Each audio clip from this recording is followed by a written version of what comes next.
Welcome to the Standard of Truth podcast, hosted by historian Dr. Gerrit Dirkmaat, where we explore the early days of the Church of Jesus Christ of Latter-day Saints and gain rare historical insights into how a young farm boy was able to establish a new church and grow it by way of visions, manifestations, and miracles.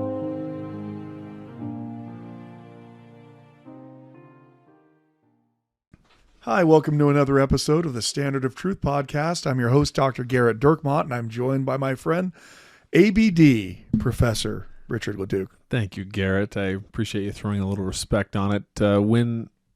Last episode you called yourself Doctor. I did. So I did call myself that. I feel like if I don't start giving you the props you deserve, I will take it. No man taketh this honor unto himself, except for anyone who's an ABD. That's right. So, in this episode, we're going to conclude our Mormon Battalion story that Gerrit's been telling. The yarn that I've been spinning. That he's been spinning. But before we get to that final Mormon Battalion episode, you're making it sound almost like it's a chore. Like we've all been laboring under the fact that this wasn't a polygamy episode. And no, it's interesting. So you've been teasing along, and now we're gonna get to the culmination is James K. Polk's journal entry. That's the payoff. Oh, when we get there, I remember when I first read James Polk's journal when I was researching for my dissertation, and when I read those words on it, I was like, "All right, now I've got another president to hate." Not that I have a list of. Look, Van Buren. Well, actually, we're gonna. Speaking of presidents we hate, so this is the Ray Tomlinson or possibly V.A. Shiva Ayaduri mailbag. Wow. So it's the inventor or possible inventor of email. Which is disputed, apparently. It is disputed. Shiva is he's a litigious gentleman. Filed a lawsuit in 2017, so wanted to make sure that I gave him credit in case he's listening to random Mormon podcasts that make no money at all, even though we receive cease and desist letters for the Apocrypha band. Yes, that's right. That's right. Or was it Satan's Molecules? I've looked. Satan's Molecules I can't find. They might be more obscure than the Apocrypha. Maybe band. they do a cover for the Apocrypha. Yeah, I'm sure they do. It's just all Hall & Oates covers. Oh, it's all thrash metal, Hall & Oates. It's all thrash metal and the best of bread. They got to do both ends of the spectrum. My mom loves the band Bread. On the bright side, she doesn't listen to this podcast. Well, if she does, then shout out to Debbie Leduc and the band Bread. We were listening to some Melissa Manchester right before we do. So we listen to music before every podcast, and it ranges all over the place. We grab, and what's funny is that multiple times I'll play a song that I assume literally everyone who's ever been born on Earth knows. Yeah, sure. And then Richard will say, "What is that song?" I've got some gaps. I've got some gaps in my your discography. That's well. So anything from 1998 to 2000. Mission, sure. Yeah, so late 98 to late 2000. He's just saying that because he's trying to convince you he wasn't listening to unapproved music on his mission. Well, yes. Who are you trying to kid? Yeah. Well, so that's a gap. And then Andrew, in case you're listening to this. You shouldn't be.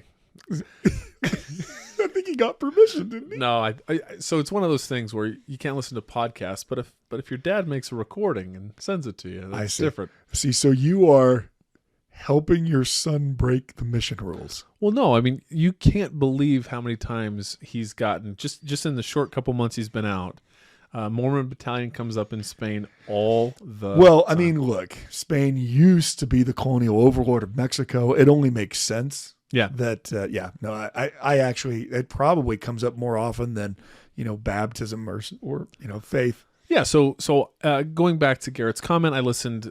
My mom was an easy listening person. I was the oldest person, and so I didn't have older siblings that were listening to Gerrit's hair metal music in the early 80s. And so we listened to a lot of Carpenters, a lot of Bread, a lot of soft sounds of the 70s and early 80s. Well, so in trying to play to Richard's taste, I played a Melissa Manchester song. Yeah, which I'm very familiar with. Which Don't Cry Out Loud. Yeah, we were singing at the top of our lungs. Yeah, we had tears coming down our eyes. My wife, Angie, she'd never heard of it. She'd never heard that song. And I was like, so you're kidding, right? And apparently she was serious. She's like, yeah, essentially, I think she said in a nice way, in a way only Angie could say it, but my parents were cooler than your parents, so we listened to better music. Pretty much. Is that kind of what That's she pretty said? much, yeah. It's pretty much. Anyway, back to the email. Subject, Abraham Lincoln Temple Work. I love the Witnesses Project and all the short videos published after the Undaunted film. That's through the Interpreter Foundation, if you're wondering. They did that movie on the Witnesses, and then they did a documentary which featured some historians that may or may not be broadcasting this podcast right now. At least is one of them, and so we did some video clips for that as well. So I don't remember being in the film. Well, it's because ABD. Oh, that's great. Yeah, they only wanted actual. If you don't have your PhD in business in hand, we don't want to hear from you. When I came upon the Standard of Truth podcast, I was an instant fan. I've started at the beginning and I'm working my way up to present. I just finished the Abraham Lincoln episodes. They bring to mind a question. I have heard all my life that Abraham Lincoln was one of those that appeared to Wilford Woodruff in the St. George Temple requesting his temple work to be done. Did this really happen? Jeff. Thank you, Jeff, for the kind email. So where do we start? Well, let's talk about presidents that didn't make the list. That's a game that's more fun. So I actually had this question once in class. I was talking about this and a student was reading the account and they came up to me after class and they were actually pretty concerned about it. They said, I just don't understand this. It just doesn't feel right to me. I mean, the two presidents that didn't have their temple work done probably won't surprise our listeners to know that it was Martin Van Buren of Your Cause is Just and I Can Do Nothing for You, and James Buchanan of I Send an Army Out to Utah. And that's the Utah War, right? The occupation of Utah with James Buchanan. And then the third one was Ulysses S. Grant. And I don't remember hearing anything about the problem that church had with Ulysses. Well, so there really are some problems because it is during Grant's administration that there are multiple anti-Mormon bills that are. But other than that, yeah, other than the myriad of anti-Mormon bills other than the government passing laws against your religion. That's kind of like, I don't know. They call it's just a Tuesday. It's kind of like when Oregon fans chant certain profane chants directed at our religion. That's also just Tuesday. It's just a regular Tuesday. So Gerrit and I both being from Idaho, and when the Idaho Constitution was written, they disenfranchised Mormons from voting. Latter-day Saints were not allowed voting rights in Idaho. And that Constitution was ratified by all but one vote in the Congress. So our American government said, you know what's okay? Disenfranchising every person who belongs to this religion because we said so. And that's where we're from, and we love Idaho. Yeah, we love Idaho. Yeah, well, only because we're not allowed to vote there. So we don't ever have to get into any of the politics. That's been changed, though. Just so you know, you can vote as a Mormon. 2008. Yeah. Yeah. What was it? 2021. Mormons were allowed to vote again in Idaho. No, it was much earlier than that. But So Ulysses S. Grant. Yeah, so the last question, he said, I just don't understand. Now, of course, this student, and frankly, most of us really only know Ulysses S. Grant for a couple reasons. One, he's a drunk. I think that's the one that first comes to mind, right? That's one. I mean, because the old adage from Abraham Lincoln, right? That this is an apocryphal story. So I mean, this is someone saying that Lincoln said this, but apocryphal story. The band, the thrash metal band, tells this story. Well, the one that we're no longer talking about, but we're using Satan's molecules as a fill-in.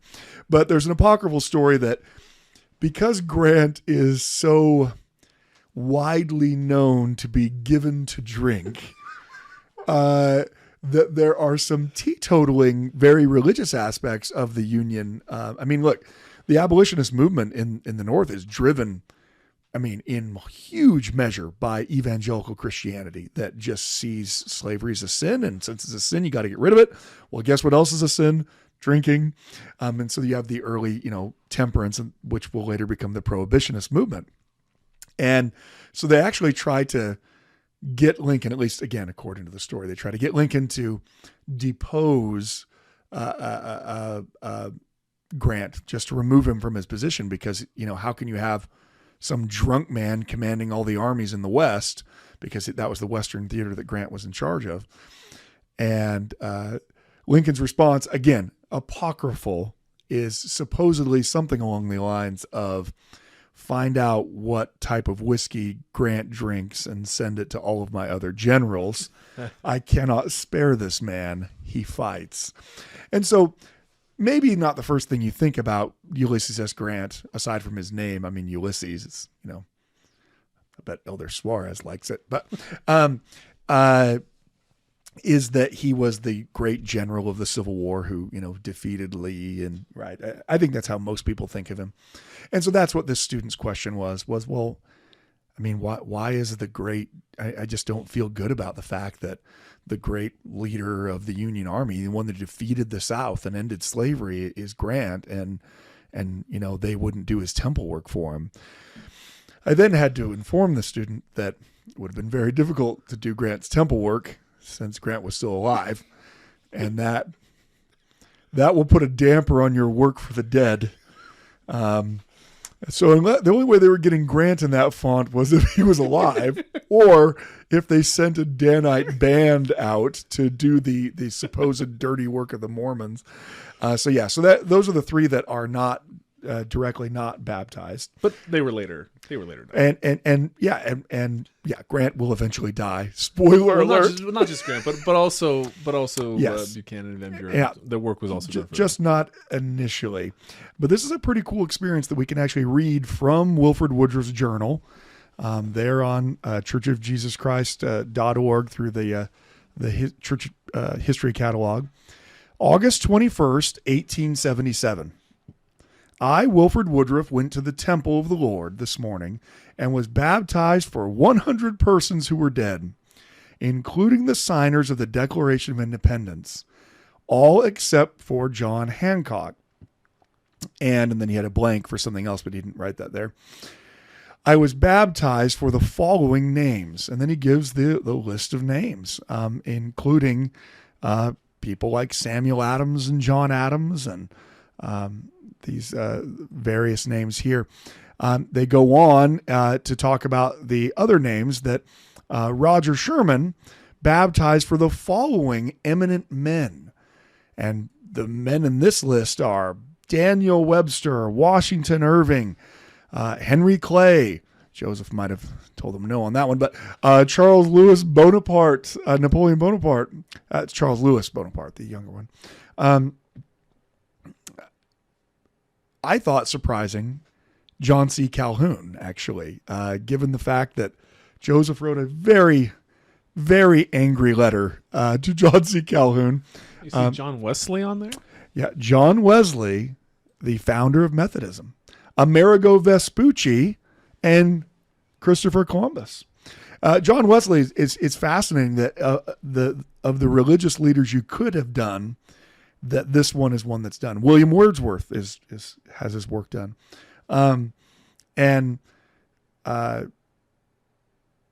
Anyways, there's a large list. You could read that, including Frederick II, King of Prussia, right? So there you go. But Wesley, of course, has such a profound effect on American Christianity because Arminian theology, or this idea that your salvation is a lifelong process And that, yes, while you're saved through grace, that you can fall from that grace.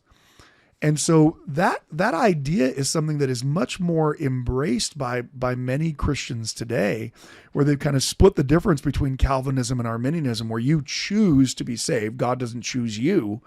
But then, of course, many people want to say that once you're saved, you're always saved. So, but many early Latter-day Saints are affiliated with Methodism. And if you remember Joseph Smith saying that over the process of time, my mind became somewhat partial to the Methodist sect, and I felt some desire to be united with them.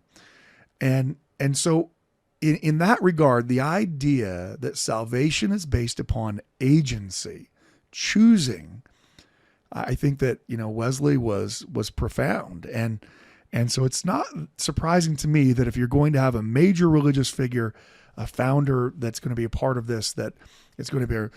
Now, for our British listeners, and we have some, you'd be happy to know that in this group is Lord Admiral Horatio Nelson, who had died at the Battle of Trafalgar in defeating Napoleon's navy. But he is also one of the eminent people of the world that is baptized here. As his journal goes on, he says that when Brother McAllister had baptized me for the 100 names, I baptized him for 21, including General Washington, his forefathers, and all 16 presidents of the United States that were not in my list. So some of the presidents were part of the founders, the signers of the Declaration of Independence, like John Adams, right? So what he's saying is we didn't baptize him twice. Although if any of you have done a lot of temple work, you're well aware that there's a lot of folks that have been baptized multiple times for the dead. You're like, there's like 19 records for the same guy in Family Search. What do we do? Anyway, as Woodruff goes on, he says all that he was baptized except Buchanan, Van Buren, and Grant. It was a very interesting day. And I felt thankful for the privilege that we had the privilege and the power to administer for the worthy dead, especially for the signers of the Declaration of Independence, that inasmuch as they had laid the foundation of our government, we could do as much for them as they had done for us.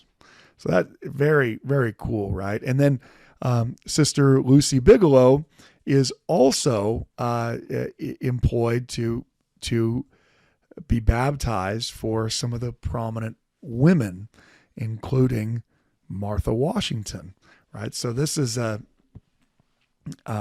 this experience is something that you've all heard about, and he notes in his journal that we ordained 2 high priests for George Washington and John Wesley. So in that big list that they did, the 2 that were ordained high priests rather than elders were George Washington, the founder of our country, and John Wesley, the founder of Arminian Christian thought.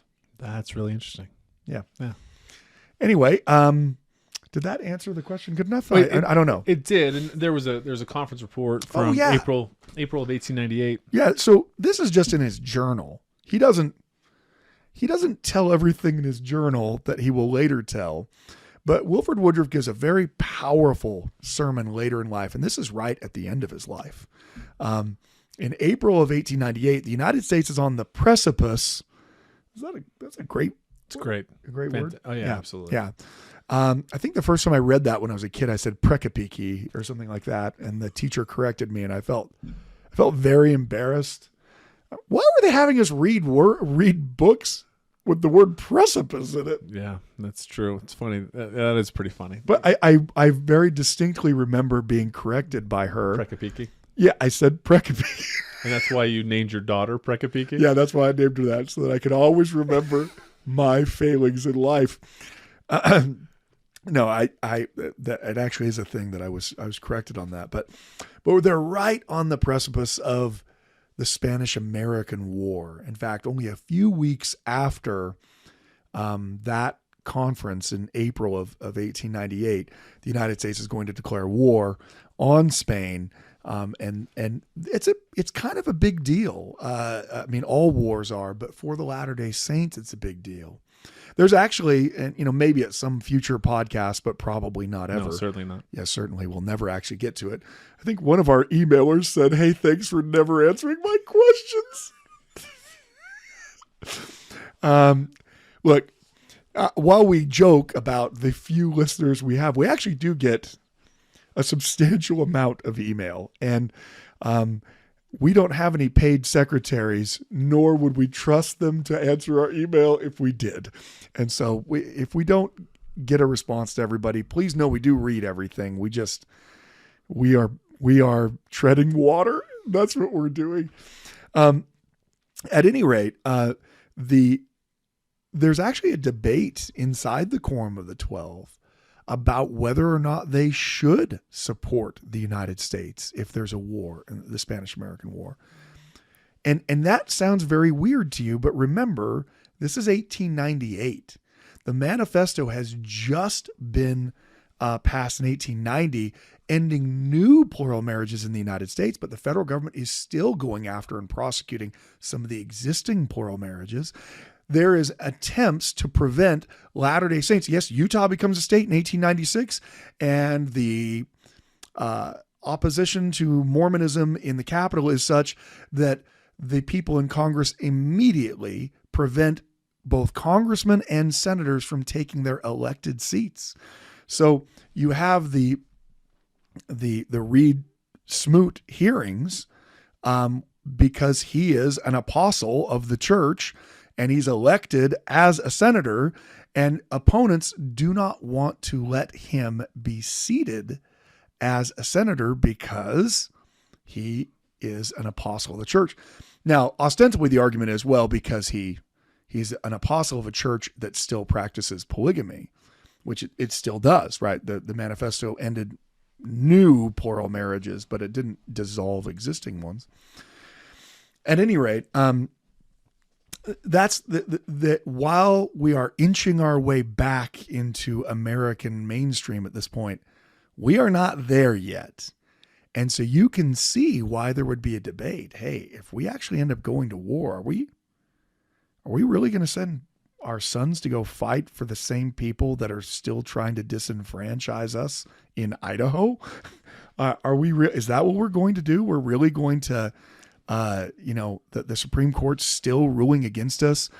It's only a couple of years removed from when the prophet is going to be brought up in a trial. Now, like this is earlier, right, than that, but still, I mean, there's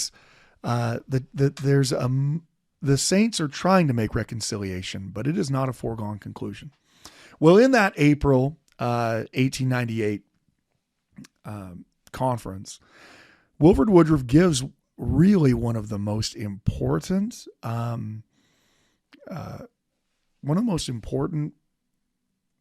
conference talks ever. I mean, you'd have to say, for the information that's in it.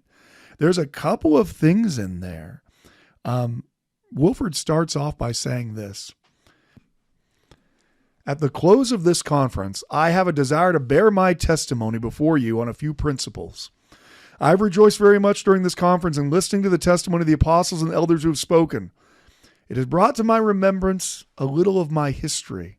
In April 1838, while I was in the town of Kirtland, in walking across the street, I met two men who held the apostleship. They said to me, 'Brother Woodruff, we have something that we want you to join us in.' Said I, 'What is it?' 'We want another prophet to lead us.'" This is during the midst of the Kirtland Safety Society fiasco. "Whom do you want?' 'We want Oliver Cowdery. Joseph Smith has apostatized.' After listening to them, I said, 'Unless you repent of your sins, you will be damned and go to hell. And you will go through the fullness of eternal damnation, and all your hopes in this life will pass before you like the frost before the rising sun. You are false. Joseph Smith is not apostatized. He holds the keys of the kingdom of God on earth and will hold them until the coming of the Son of Man, whether in this world or in the world to come. I am happy to say that those men did repent pretty soon, and they turned to the church and they died in it. He doesn't list who it is,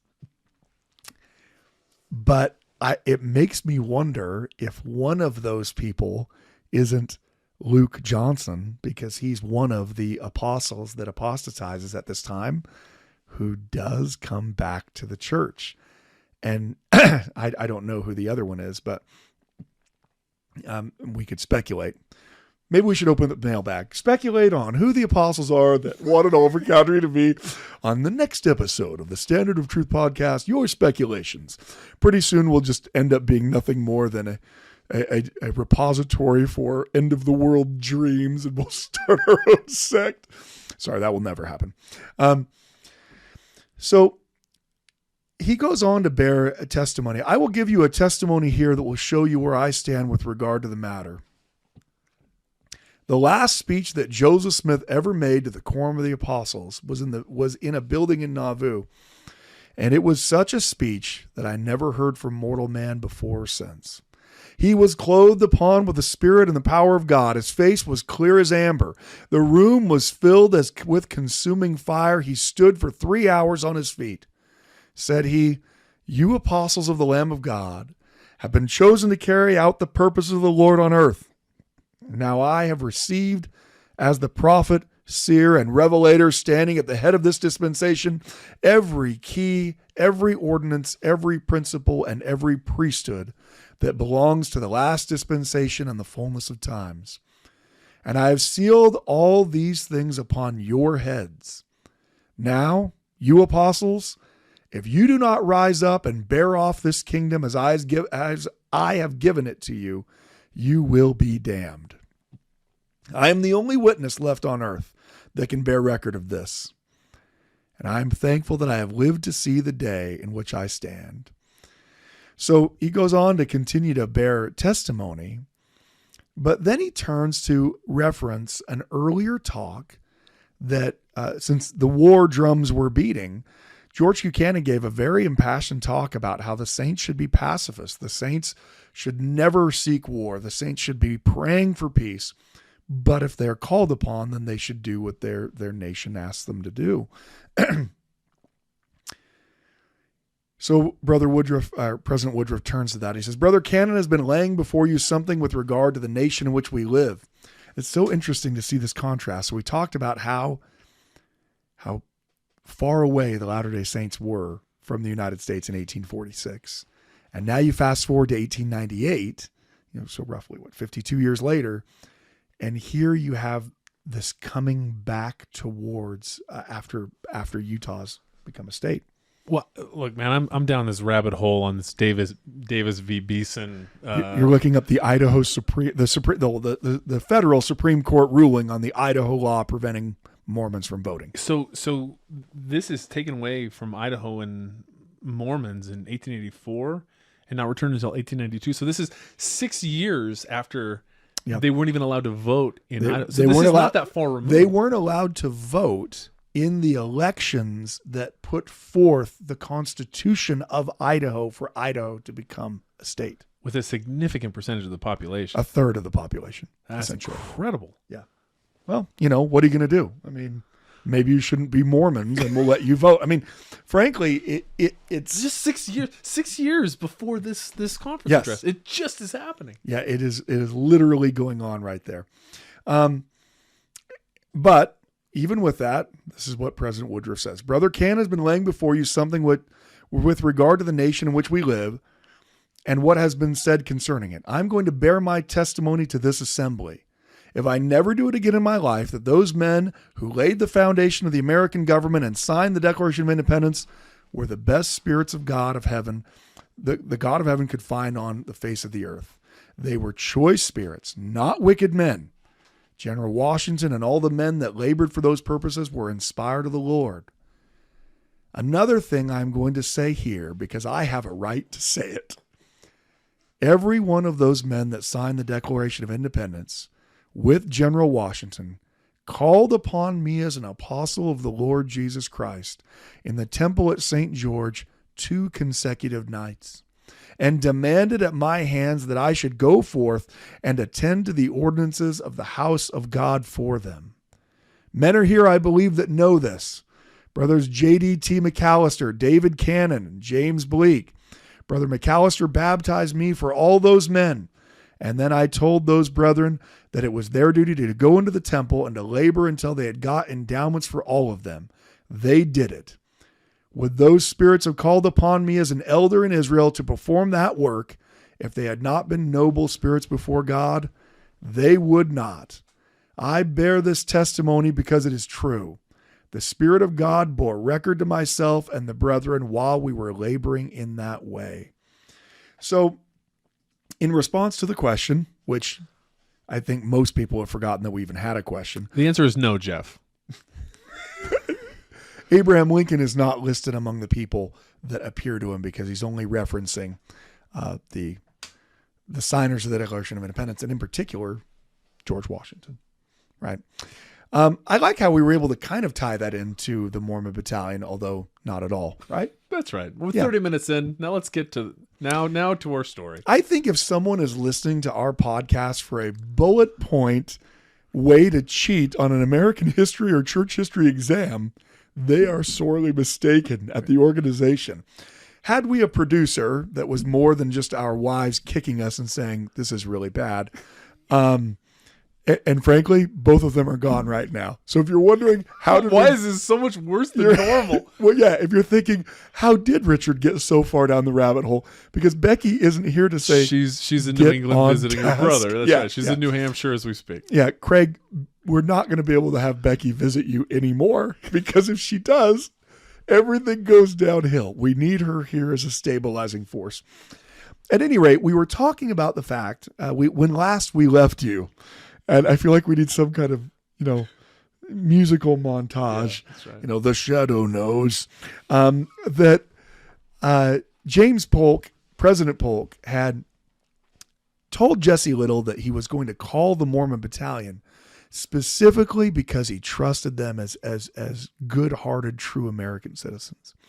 And I think that is the general way that is presented by most members of the church today. When I was told the story of the Mormon Battalion, that here it was at great sacrifice, but fulfilling a patriotic duty. Yeah, and in fact, I mean, let's not go down any rabbit holes for me, but one of the things that is oft replicated in treks that are performed near and far across this great land. Richard, when you do the women's poll in Trek, often is it not stated that, the men are all called off to fight, and so there's no more men to pull the wagons? Yeah, fight or dead, or there's a myriad of reasons, but going off to fight was one of the main. Yeah. Now, of course, people weren't pulling handcarts until 10 years after the Mormon Battalion, but I mean, they got called off to fight somewhere else. Where are they going? I don't know. Look, if you're wandering through... Just punching wolverines and badgers. If you're wandering through Wyoming in 1848, you are going to question several life decisions at that point. So maybe, right? But I think that's how most Latter-day Saints, they look at the Mormon Battalion with a sense of two things, of both patriotic pride, and I do hear some people when they talk about the Mormon Battalion, they'll say things like, well, can you believe it? Like, as soon as the nation kicked us out, they then came crawling back to us. So you kind of see this mixture of, well, when the nation needed us, we were there. We stood up and fought for the country. But then you also have a little bit of, the hypocrisy of the fact that they would kick us out of the country and then turn around and ask us to fight for them. And it's not just Latter-day Saints who think that. In fact, if you look at most histories that deal with the era, they present this kind of merging of interests between the federal government and the Latter-day Saints as a symbiotic relationship. One of the true effects, as my my great-great-grandfather found out, was that they were able to have the men sign their pay, which was pretty substantial because it was an enlistment bonus and all that, to go to the war. They were able to sign that over to the church, and then the church was able to use that to fund getting many more poor people out of both Nauvoo and out of Iowa. And so it really does serve a temporal benefit for the Latter-day Saints because there's this huge influx of cash at a time when they have no cash. Now, it's not that great a thing if you happen to be one of the women whose husband volunteers to go fight for the Mormon Battalion, and now you no longer have your husband, and you actually no longer have the money that he would have made because that was signed over to the church, and so that causes some consternation. But that idea is so prevalent that when I wrote my dissertation, every single source I went to essentially just wrote it that way, that, Polk needed something. He needed troops. And the Mormons were as far west as you could possibly be. They're already out in Iowa. Heck, they're almost, they're bearing down on Mexican California as it is. If we enlist them, then I've got an early advance party. There's some reasons to think that, right? His grand invasion of California, again, all of the states, and New Mexico as well. New Mexico, the invasion is going to go through New Mexico, what is today Arizona, California, but that also encompasses, Colorado, part of Wyoming, Utah, Nevada. That's all part of Upper California.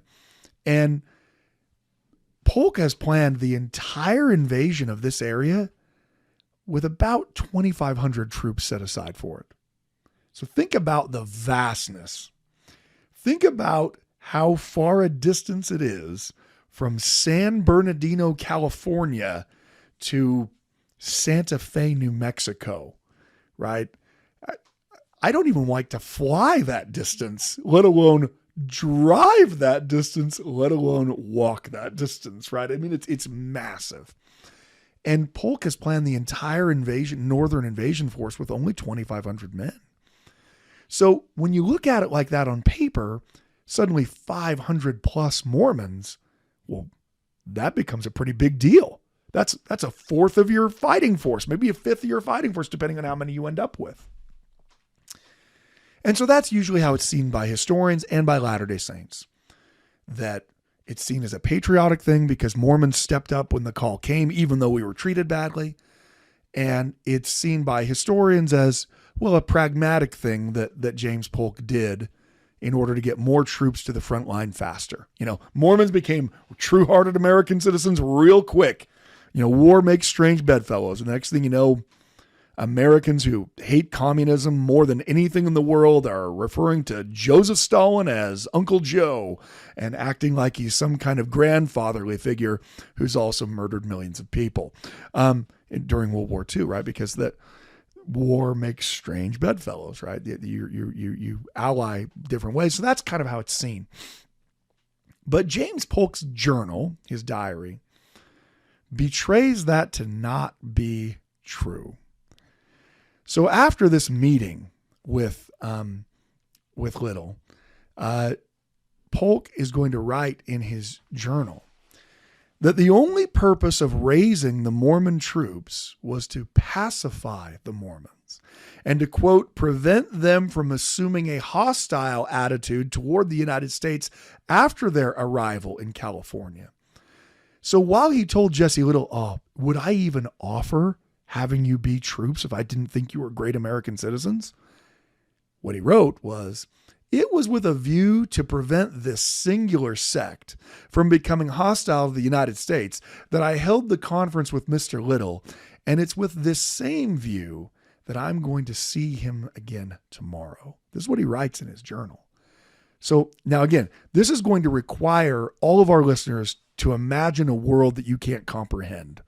A world where a politician, a president of the United States, says one thing to someone publicly and then literally says the opposite off the record, right? That's exactly what Polk has told Little. I need your troops, and I'm going to ask for you to raise a battalion because, I wouldn't do that if I didn't trust you as good American citizens. And then he's going to write in his journal, I have no faith in the Mormons at all, right? That I don't trust the Mormons.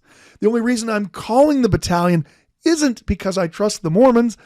I'm literally calling the battalion because I don't trust the Mormons. Once Little is out of the room, Polk pulls Amos Kendall aside and tells him that it's not out of military necessity that he's calling the Mormon Battalion. He tells him it's to conciliate them and to prevent their becoming enemies of the United States. So that's a very different origin story, if we were to use that terminology, than we usually have.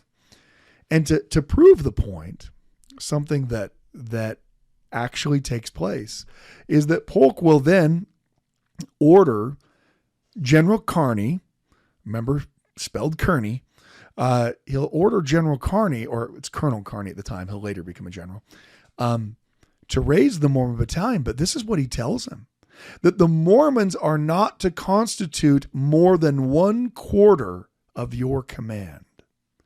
So he sends a message to him. Why? Well, it's very clear the reason why. Because if those Mormons do become rebellious, well, then you need the other 3/4 to make sure you put them down. He is certainly not treating them as if they are true-hearted American citizens, treating them as he would any other sect, as he wrote, as he said, as he promised.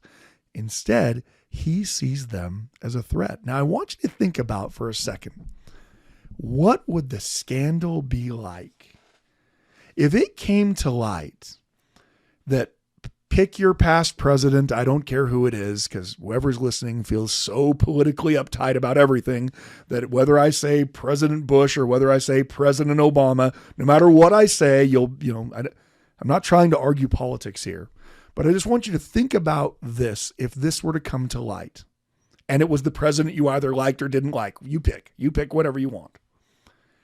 That in fact, that one of the, let's say the 10th Mountain Division from Colorado, that it had been deployed to Iraq just before an election.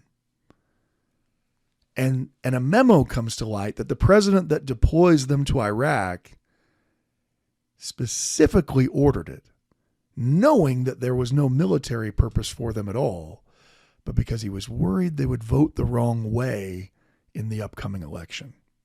Imagine what the fallout would be if the president were to order people into a war, specifically having said, I don't need those troops there at all. I'm doing it for another. And why is he doing it? He's doing it because he doesn't trust the Mormons. It doesn't matter that Jesse Little is there saying, we'll do anything. We'll be the best American citizens. We promise. All Polk can say is like, no, you're Mormons. And it doesn't matter what you say to me. I mean, this is part of the reason why I've actually had students occasionally when I teach both Utah history or this church history course that covers the middle portion of church history. They'll say, didn't Latter-day Saint service in the Mexican War prove to the country that we were loyal citizens? Why did they still continue treating us badly? Well, that wasn't the point of calling the Mormon Battalion. Now, for those of you who are listening who have ancestors who fought in the Mormon Battalion, look, this is not in any way a denigration of what your ancestor did. Because when Captain Allen gets to Council Bluffs, he meets with Brigham Young. Brigham Young hasn't yet gotten the letter from Jesse Little. He hasn't gotten it yet that says, hey, by the way, I met. So Brigham Young has to decide sight unseen, do we do this thing or not? And he meets with the brethren, and there's consternation, but they make the determination that they will raise the Mormon Battalion, well over 500. And of course, there's women who are also going to be employed as laundresses who are going to go with them. So it's a substantial number and a substantial loss to the company. I mean, you're losing all of these people who are obviously able-bodied that can lead, wagons and help out around the camp because that's why they're going. You're not sending.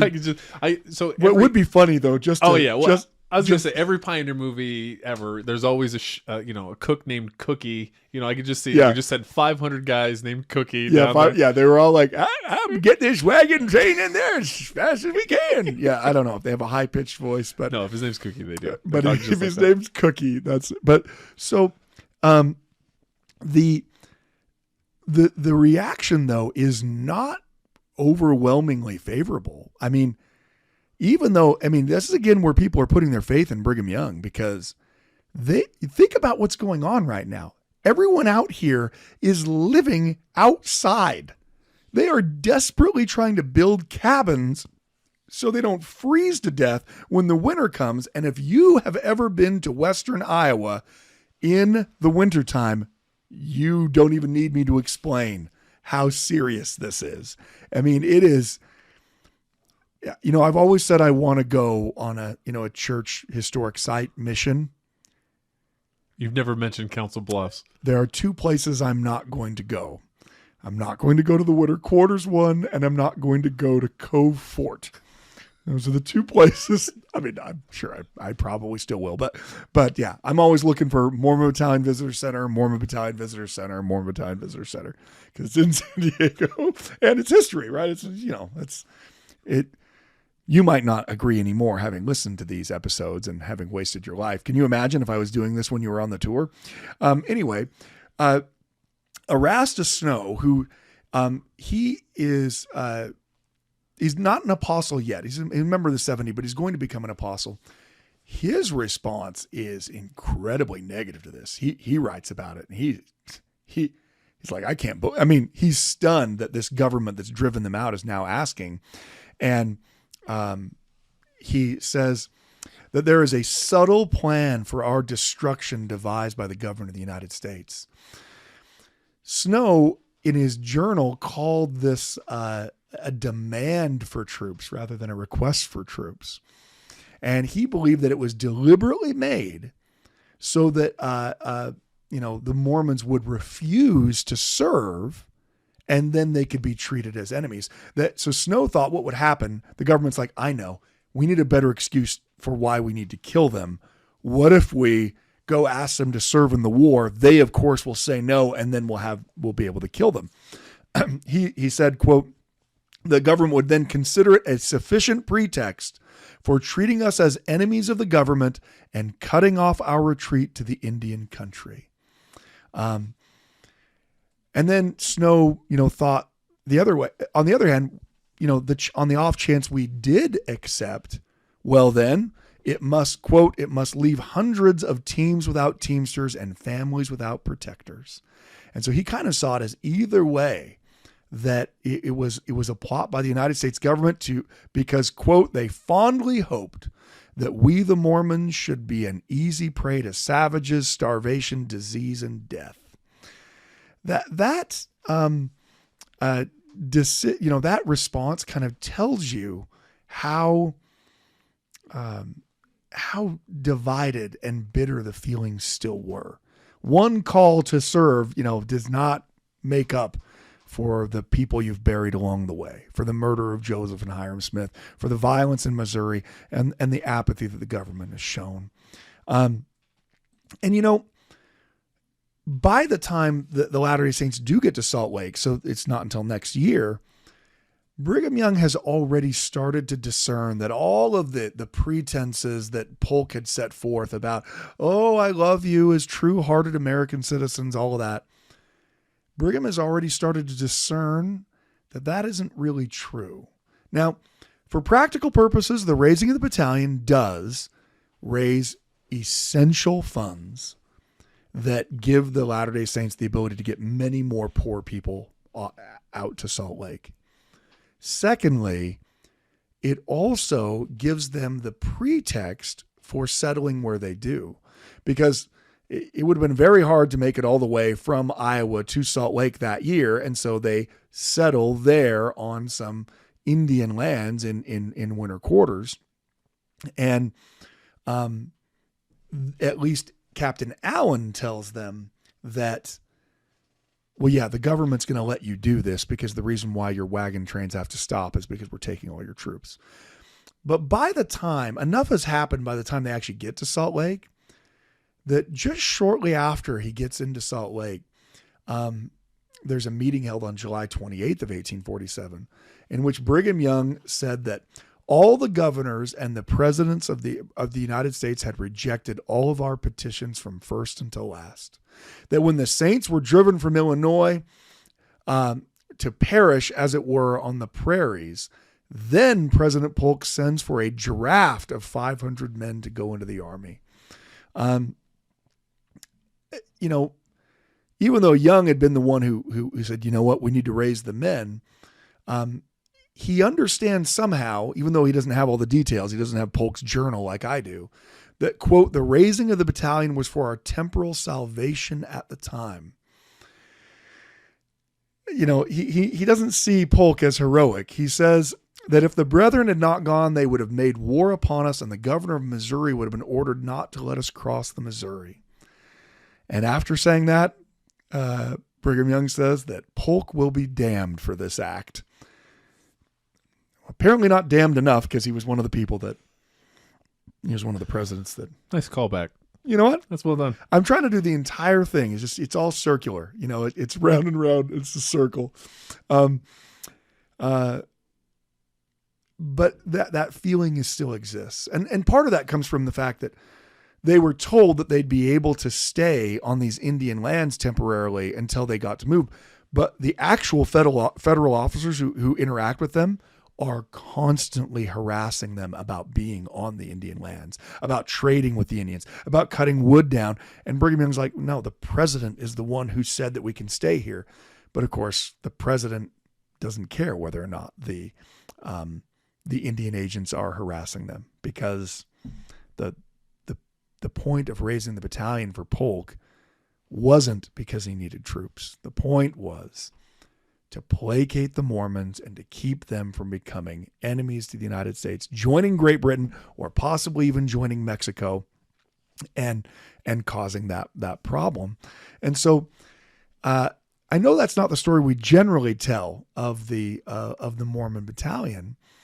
It doesn't, as I said, in any way denigrate the enormous faith and sacrifice that Latter-day Saints had to sign up. And in fact, one thing I'd like to impress upon the people listening, if anyone's, is anyone? Nope. No one's listening. Okay. But I'm you know what? I'm going to impress upon Richard. Okay, great. I'd like to impress upon Richard that, in fact, the sacrifice of the men and women who choose to go with the Mormon Battalion is actually greater than we think that it is.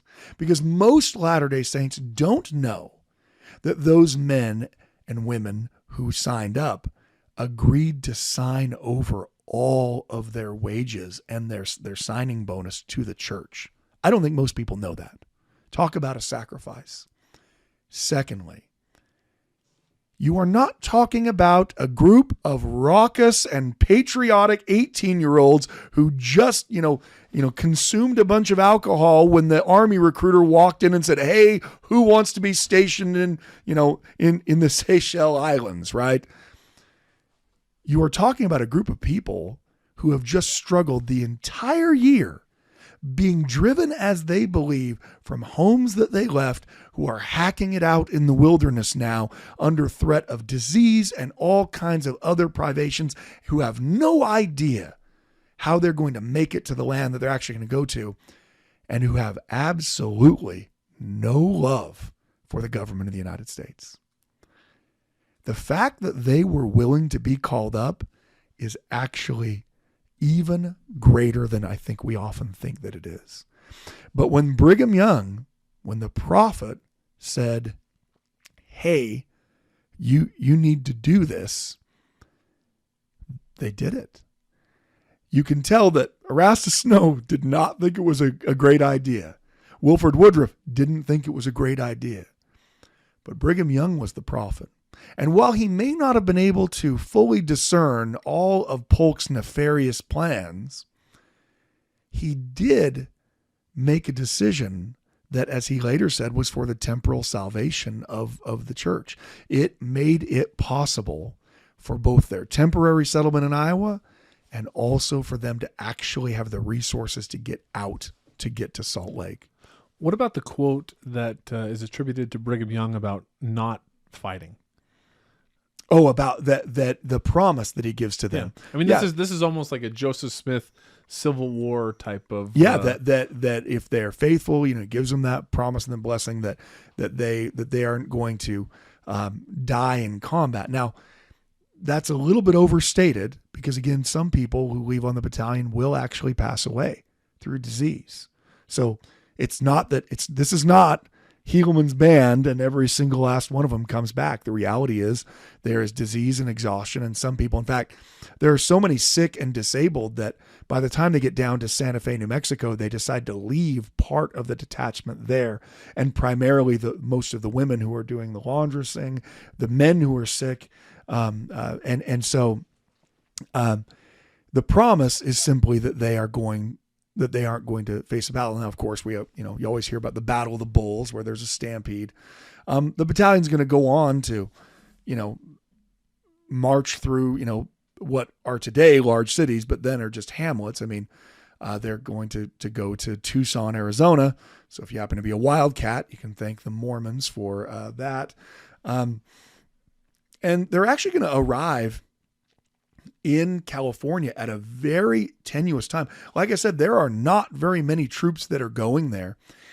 And there's actually kind of an initial revolt by the Californios, so the Mexican residents of California, which is part of Mexico at the time. And the troops there become pretty hard pressed. And so the Mormons are going to show up in Southern California right at the time that the federal government, the federal forces are losing control of the situation. And suddenly you have 500 more men who pour in, and that, they don't have to fight, but it certainly is welcomed by the commander at the time. And it seems to ward off further rebellions from the Californios who, see this invasion as an invasion of their homeland. While we're talking about it, this is unrelated, but I know this is a quote Richard wants me to get to. That in winter quarters, I talked about how difficult it is. So I want you to think about the fact that all of these people have left everything, and Nauvoo was nice. I mean, it obviously wasn't Boston, but Nauvoo, they had this beautiful temple. They had many brick homes and buildings.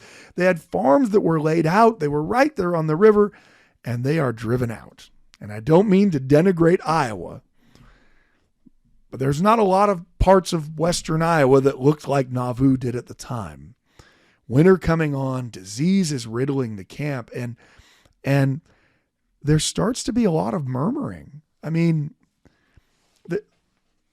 you have that many thousands of people moving across this very difficult thing. And of course, there's all kinds of disputes. I remember reading Eliza R. Snow's diary as she's writing it, as she travels across the plains. And she is just outraged at how poorly she's treated by some of the wagon train that she's with, because they promised her something. They're taking materials from her. I mean, and she's not happy. And as any missionary listening who's not allowed to listen, but maybe you're still listening because their father finds a purloined way to send this to them, Andrew, that when you are idle is when, when you're frustrated, when you're struggling, that is the time when Satan has the ability to really tempt you. And so you start having people really murmur in winter quarters. Is Brigham really led by God? If so many people are dying, if it's been so difficult. And Brigham, December 20th of 1846, so in the midst of this terrible winter, he calls the camp together, and he's going to read them the Riot Act as much as, and Richard loves this, and so he wanted me to include this. He didn't want to wait for us to get to a winter quarters talk. No, so that's season 37. Well, the reason I love it is that, I mean, in the nerdiest of ways, Gerrit and I quote it all the time. Anytime anyone has ever made us angry or frustrated us, we use this quote. We do it all the time. You must stop. So he's saying to the camp, you must stop your swearing. You must stop your cheating. You must stop your lying. You must stop your stealing. You must stop your whoredoms. You must stop your backbitings and speaking evil of the 12 and evil of me. You must stop these things and put away your wickedness, or you will be damned. You will be destroyed. Yes, counselors, high priests, and elders here in the camp of Israel will say, I will be damned if I pay my tithing, or if I will do this, or I will do that. If God was like man, he would hurl you down to hell and let you lie and welter there 1,000 years, and his mercy only keeps you out. There are many here that are corrupt and rotten at the core, and I have no more fellowship with them than I have for John C. Bennett. Remember the great apostate who started the spiritual wifery of a previous episode that we shouldn't have done and will never do again. If I fellowship with these things, it will drag me down to hell with you, and I will not do it. Brother Joseph, this is our favorite part. Brother Joseph, being a very merciful man, bore with these things until it took his life, but I will not do it. Men get led away by degrees until the devil gets possession of their tabernacle, and they are led captive to the will of the devil. And I now say that those who are calculating to continue in wickedness and to serve the devil had better go no further with this camp. They'd better go back to Missouri and spend the rest of their time there with the Gentiles. For I can swear to them that they go with us and continue in their wickedness. Their heads shall be severed from their tabernacles, and the devils that are in them shall go and have no tabernacles to dwell in. Now, that obviously sounds pretty harsh. It's also a very 19th century hyperbole. We have hyperbole like that all the time. We just don't recognize. I mean, we say things all the time like, "Oh, I'm so hungry, I'm starving." You ate 4 bowls of cereal for breakfast. You're fine. You're hungry. You're not legitimately dying from hunger. But we say it all the time. We say all the time things like, "I'm so mad I could kill somebody." So you're going to then find someone and murder them, right? I mean, the reality is we have all kinds of hyperbole we use just without taking a second thought in our culture, and we don't even think about it because we know that it's, we use especially in like sports analogies, right? We use all kinds of military things, You've got to make your last stand here. You mean that these men have to die to prevent Notre Dame from getting that first down? No, I mean it's 4th and 3. We can't let them get a conversion. Yeah, same thing. Almost exactly. It's almost the same thing. So anyway, but we love that quote that Brother Joseph, being a merciful man, bore with these things until it took his life, but I will not.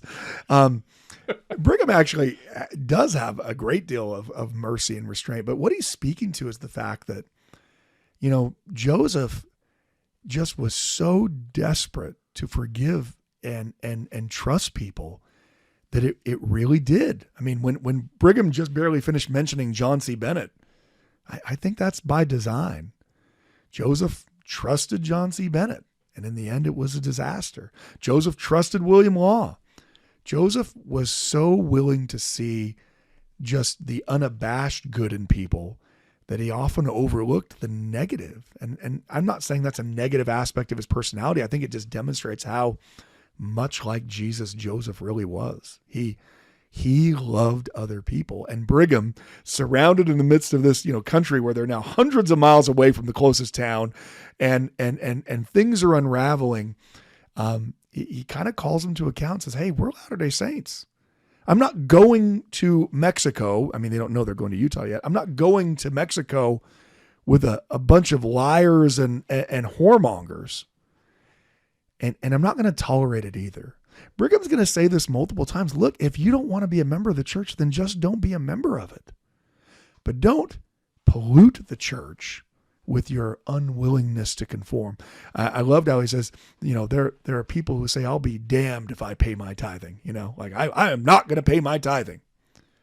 Well, it's kind of the other way around, actually, is what Brigham is saying. Well, there might be some damnation involved, but it's not because you're going to pay. It's going to be the other way around.